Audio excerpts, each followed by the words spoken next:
Perkenalkan, nama saya Kaisar Nugraha. Saya jurusan Administrasi Bisnis, Fakultas Ilmu Sosial Ilmu Politik, Universitas Riau. Sebagai mahasiswa, tentunya kegiatan sehari-hari saya tidak terlepas dari yang namanya himpunan mahasiswa jurusan. Saat ini, saya berada di himpunan mahasiswa Administrasi Bisnis atau yang disingkat dengan Hima Bisnis, dan saya juga aktif dalam berbagai macam bentuk perlombaan, baik itu perlombaan debat maupun perlombaan yang baru-baru ini saya mendapatkan juara 3, yaitu bisnis kreatif yang ditaja oleh BEM FISIP Universitas Riau.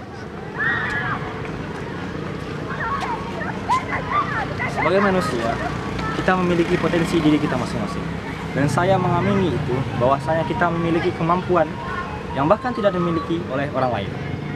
Dan saya mengharapkan bahwa setiap insan maupun itu terkhusus mahasiswa untuk mengedepankan intelektual mereka.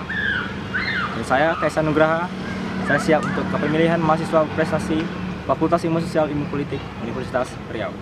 Ketimpangan ekonomi yang terus meningkat menjadi permasalahan penting yang memengaruhi pertumbuhan ekonomi nasional. Kini Indonesia menempati peringkat keempat di dunia dalam hal ketimpangan ekonomi.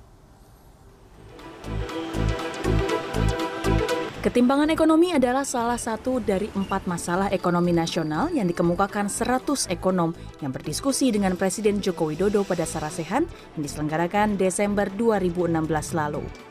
Hasil dari pertemuan itu dirangkum dalam buku berjudul Menuju Ketangguhan Ekonomi, Sumbang Saran 100 Ekonom Indonesia yang diluncurkan di Main Hall Bursa Efek Indonesia, Jakarta. Ketimpangan ekonomi diantaranya disebabkan pengembangan kualitas sumber daya manusia yang tidak merata di setiap daerah. Ini berimbas pada ranking Indeks Pembangunan Manusia atau IPM Indonesia yang menempati ranking 113, berada jauh di bawah Malaysia dan Turki. Usaha mikro, kecil, dan menengah memiliki peran sangat vital serta strategis dalam pembangunan dan pertumbuhan ekonomi. Sektor UMKM menyumbang lebih dari 60% produk domestik bruto dalam 5 tahun terakhir. Dalam pernyataan yang dikutip Detik Finance, Wakil Ketua Umum Kadin Bidang UMKM Koperasi dan Ekonomi Kreatif, Erik Hidayat menyebut UMKM selain berperan dalam pertumbuhan pembangunan dan ekonomi, memiliki kontribusi yang sangat penting dalam mengatasi masalah pengangguran. Kadin Indonesia mencatat kontribusi sektor UMKM terhadap PDB meningkat dari 57,84% menjadi 60,34% dalam 5 tahun terakhir.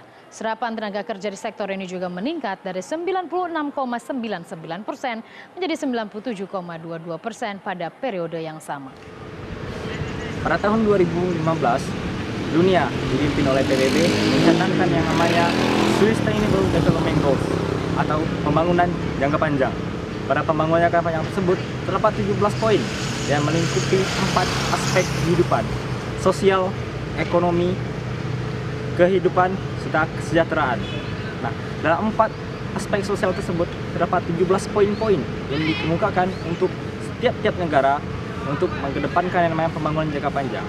Aspek ini akan mendukung pembangunan jangka panjang untuk meningkatkan infrastruktur serta kesejahteraan sosial. Dan yang terpenting adalah menghindarkan yang dari ketimpangan ekonomi. Saat ini Indonesia mengalami ketimpangan ekonomi. Pada tahun 2017, menurut Badan Pusat Statistik, dengan jumlah penduduk berkisar 297 juta jiwa, Indonesia masih mengedepankan yang namanya impor. Baik itu impor kebutuhan pangan maupun kebutuhan sandang. Sementara Indonesia sebenarnya mampu. Dan here is my idea, UMKM Inc. UMKM Inc. System. UMKM Inc. System adalah sebuah sistem di mana UMKM yang ada di negara Indonesia ini akan diberikan naungan, wadah, serta implementasi dalam pembelajaran oleh para pemerintah. Nah, para pelaku-pelaku bisnis tersebut akan diberikan wawasan lebih luas lagi betapa pentingnya UMKM yang ada di Indonesia sekarang ini. Terlebih lagi, menurut data yang telah ditetapkan oleh Badan Pusat Statistik, bahwasanya dari 50 juta UMKM yang ada di Indonesia, hanya 10% yang menggunakan digital atau e-commerce sebagai lahan bisnis tersebut. Nah, dengan adanya UMKM Inc. System ini akan menerapkan yang namanya global marketplace atau secara nasional marketplace secara nyata. Nah, dengan inilah kami UMKM Inc. System akan memberikan yang namanya efek nyata bahwa UMKM di negara Indonesia bisa ditingkatkan.